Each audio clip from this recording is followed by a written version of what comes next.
Leaders, only leaders. But on that day, I walked into this church for the very first time, into the lobby. SHYG met in the lobby of Christ Church. That's how cool we were then. And these two wonderful ladies were there. Yeah, they were. And so this is Ellen Patton, and this is Fran Patton. They are identical twins, even though they would tell you that they're not. They think it's debatable. I try to explain to them that when you look the same, when you look identical, that's how you know. But they refute that. Oh, it's fine. So these ladies were here then. They were freshmen at Stevenson High School. Yeah. And so they were here. They had no idea what was happening. They had no idea that this, sort of strange dude that came in that was just here to hang out would eventually become their youth pastor and all of the things that would happen after that. So they were on the very first fall retreat. So let's look at the picture here at Phantom Ranch Bible Camp, Aquantico, Wisconsin. That's us, people. That's us. So here they are. They're over here and here. That's them, okay? Okay, I'm just saying, it's whatever. Yeah, that's Ellen here and that's Fran. And this was us. We took a school bus, and that was really exciting because we weren't taking Suburbans. It was like, wow, we're gonna take a school bus. So and then that's Kayla. This is the little baby that's on Dave Sieber's shoulder. That's Kayla Thomas. That's Kayla. She was 6 months old or something. And then all these other people you don't know any of these people. So that's their older sister Anna. That's our older sister. Older sister Anna Patton. So, and then we've got a couple other period shots of you ladies. So yeah, you saw these earlier here. So this is gonna be, that's my seminary graduation. And Fran just showed up. She's wearing rubber bands. She opted in to a graduation for seminary just because she wanted to go. I was there to support you. It's incredible.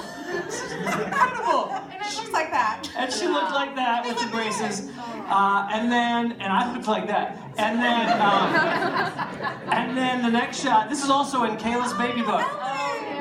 That's Ellen, that's baby Kayla. They used to have a little song that they would sing, Southside, Baby Kayla. Yes! Yeah. That made no sense. No. So tell us about, so we met here in the lobby, and then we moved to the basement of a home. SHYG met in the basement of a home for the first year and a half that I was doing SHYG. So tell us what that was like. The music was like this, right? We cried a lot. Yeah, there was a lot of tears. Well, because we weren't used to it, because we were so used to just a guy with a guitar, and there was what are those projectors? Overhead projectors. And these papers that you would just put on the overhead projector, and the fan was so loud that it would sometimes overbear the guitarist. So then when he came in and started playing real music with actual lyrics, I just couldn't stop crying. It was so emotional for me. Wow. Yeah. Wow. That's cool. Yeah. So what comments from you about what that was like? It was so special because it was so intimate because it was at a home. Yeah. And so that's where we grew as a family. The group that was there. So the first, so that was my first fall retreat, fall of 1998. This will be my 20th that you guys we're going on the 20th fall retreat. Right on, right? I hope everybody's going. Yeah, it's crazy. Go. Yeah. They were so excited when they heard it was still at the same place, Phantom Ranch Bible Camp, Aquantico, Wisconsin. It's just so special. Yeah. That's really So, and I don't know, what other things did you so then we went on a mission, we went to Mexico. Yes. Yeah, I almost died. Yeah. So Let's not get into that. I did. Yeah. Well, no, I really did. So be sure to drink your water. Yeah, drink water. Ended up in the ER for days. ICU.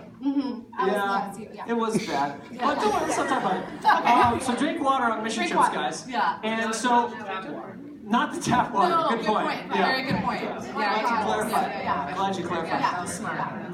Don't do that. So as you sort of look back on your SHYG experience now, almost 20 years later, 20 years. Like, what do you carry with you from those experiences there? So I'm not gonna cry. Okay. Yeah, because we actually did cry about this 2 days ago. Oh, yeah. Reflecting on that exact thing, that this was the most formative, solidifying part of our life that has made us strong Christians today. And we are still strong believers, and it's just the way to live life.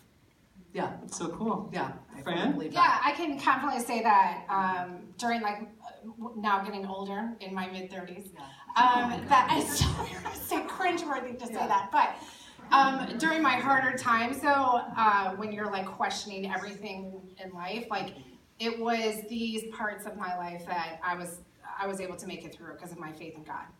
And my faith in God, like it was like a hammer, like nailed in during these years. That I can never walk away from it now. So. Yeah.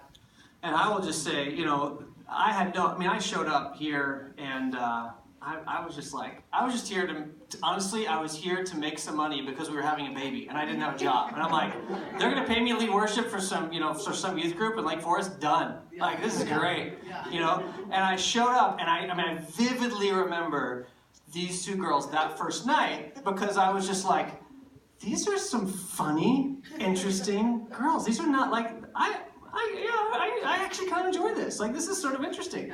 And then as time went on, over the span of that time, that Mexico mission trip was sort of the thing. I've shared this before, but that was the trip that sort of changed everything for this ministry, for a lot of their lives, for my life certainly.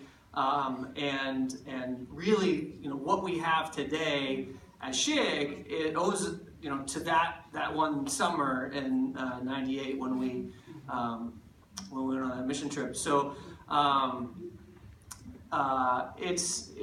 you just don't ever know. Like I was like, I knew I wanted to do ministry, didn't think I wanted to do youth ministry, and God did something really, really special. And the people that the class that they graduated with in the class of 2001, they're all still really close. A lot of them, they lived in New York for a while, so a lot of folks live in there. There's just little pockets of people that are still very close to one another. So, it's funny, yesterday I was at O'Hare and I ran into a friend from my youth group days that, it's just the friends that you make here, you sort of think, oh, I don't know, whatever, like, it is different than other friendships, and so it was just an incredible blessing for me to get to know them and their friends and be a part of their lives, and just a gift for them because they live in Washington D.C. and they don't really have occasion to be here. But she works for Facebook, and so she has an event here tomorrow, and so she's like, "I'm coming." Yeah, done. So didn't it make a comment about you two the day you met me, and you're like, "Oh, we're in." Probably. Yeah. Yeah. I think I remember that. Like you were like, "Oh, yeah, okay, Yeah. I can do Mention this." you too, and I'm yours forever. Right. Yeah. Anyway, it's amazing to have them here, and if you want anyone to be excited about something in your life, talk to them, because they'll make you a cake. Yeah. Oh yeah. Yes. Yeah. Just celebrate life. It's so Just great. have a be with everybody. Great. Fran and Ellen Patton, you guys. Let's hear it for them.